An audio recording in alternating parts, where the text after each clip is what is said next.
Question number 8, part 2. Find equation of tangent drawn from -1 to the circle x square plus y square plus 4x plus 2y equals to 0.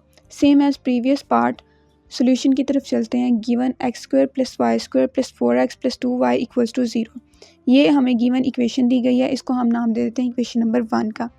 क्या करते हैं हम इसमें पहले centre find out करते हैं. Centre find out करने का क्या मेथड था कि हम जो गिवन इक्वेशन होती है उसको जनरल इक्वेशन ऑफ सर्कल से कंपेयर करते हैं. वहाँ से जी और एफ़ की वैल्यू निकालते हैं और उसको सेंटर जिसका फार्मूला होता है -g -f उसमें पुट करते हैं.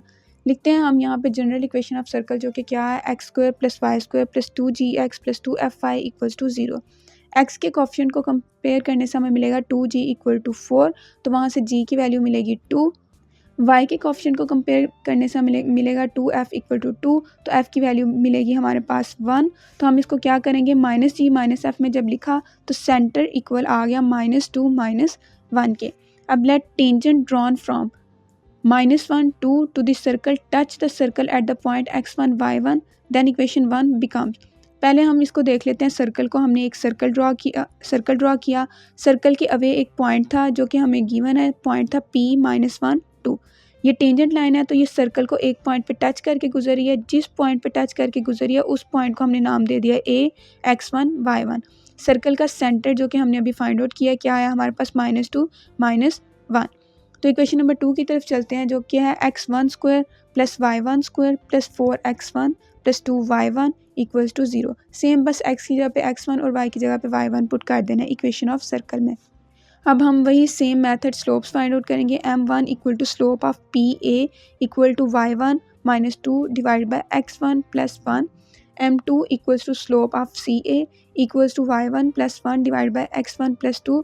Since two lines are perpendicular so m1 m2 equals to -1. दोनों का प्रोडक्ट ले लेंगे. हमारे पास आएगा y1 -2 divide by x1 plus 1 multiply y1 plus 1 divide by x1 plus 2 equals to -1. इनको मल्टीप्लाई करेंगे. जो डिवाइड की वैल्यू है उसको इक्वल की दूसरी तरफ ले जाएंगे तो हमारे पास बनेगा y1 square plus y1 -2y1 -2 equals to minus bracket में आ जाएगा x1 का स्क्वायर प्लस 3x1 प्लस 2.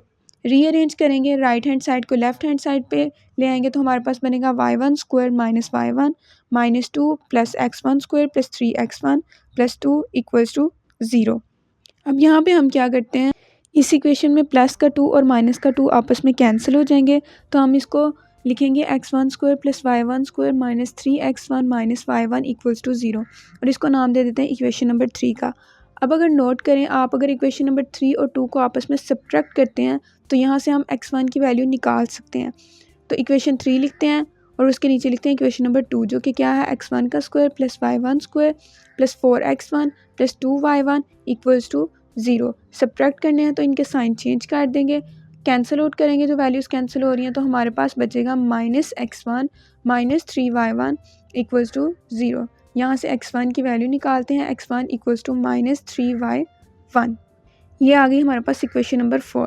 अब अगर इक्वेशन नंबर 4 को इक्वेशन नंबर 3 में पुट करें तो हम यहाँ से y की वैल्यू ड्राइव कर सकते हैं. तो पुट करते हैं, putting 4 in 3, 9y1 square plus y1 square minus 9y1 minus y1 equals to 0.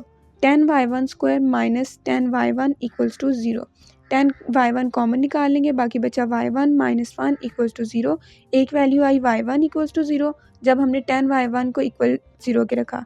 तो फिर हमारे पास वैल्यू आई y1 माइनस 1 इक्वल्स टू 0, तो y1 की वैल्यू आ गई 1. इफ़ y1 इक्वल्स टू 0, दो कंडीशन बन गई.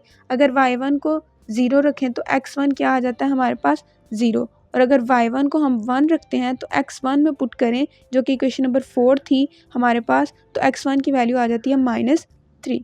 Required points of tangency are, एक तो x1 भी 0 है y1 भी 0 है तो दोनों 0 हो गए. एंड और जो दूसरा हमने निकाला है x1 -3 है तो y1 क्या है 1. तो पॉइंट्स आ गए हमारे पास. अब दोनों पॉइंट्स पे डिफरेंट इक्वेशन ऑफ टेंजेंट निकालेंगे. क्या करते हैं, एट पॉइंट 0 0 0 0 पॉइंट पे पहले स्लोप फाइंड आउट करते हैं. m1 equal to slope of pa equal to -2 divide by 1 equal to -2. Slope क्या आ गई -2. इक्वेशन ऑफ टेंजेंट अब फाइंड करेंगे एट पॉइंट 0 0 जो कि है y minus y1 equal to m x minus x1. y minus y1 की जगह पे क्या आ गया 0 इक्वल टू स्लोप m क्या थी -2x - 0, तो y इक्वल आ गया -2x के। यहाँ से हमारे पास निकलेगा 2x + y = 0। अब दूसरा पॉइंट क्या है, एट पॉइंट -3 1, उस पर स्लोप फाइंड करेंगे। m1 equal to slope of PA equal to 1 - 2 divide by -3 + 1 equals to -1 divide by -2, जो कि हमारे पास 1/2 भी बन जाता है, माइनस आपस में कैंसिल हो जाते हैं। अब equation of tangent at point -3 1, y - y1 equal to m x - x1, values put out करेंगे। y - y1 की जगह पे वैल्यू आई 1 इक्वल टू m क्या है 1/2 x, x1 की जगह पे -3, माइनस माइनस प्लस हो गया तो +3। इस तरह इक्वेशन बनी हमारे पास y - 1 इक्वल्स टू 1/2 x + 3। 2 को दूसरी तरफ लेफ्ट हैंड साइड पे मल्टीप्लाई कर देंगे तो बचेगा 2y - 2 equals to x + 3। Rearrange करेंगे तो हमारे पास आएगा x - 2y + 5 इक्वल्स टू 0।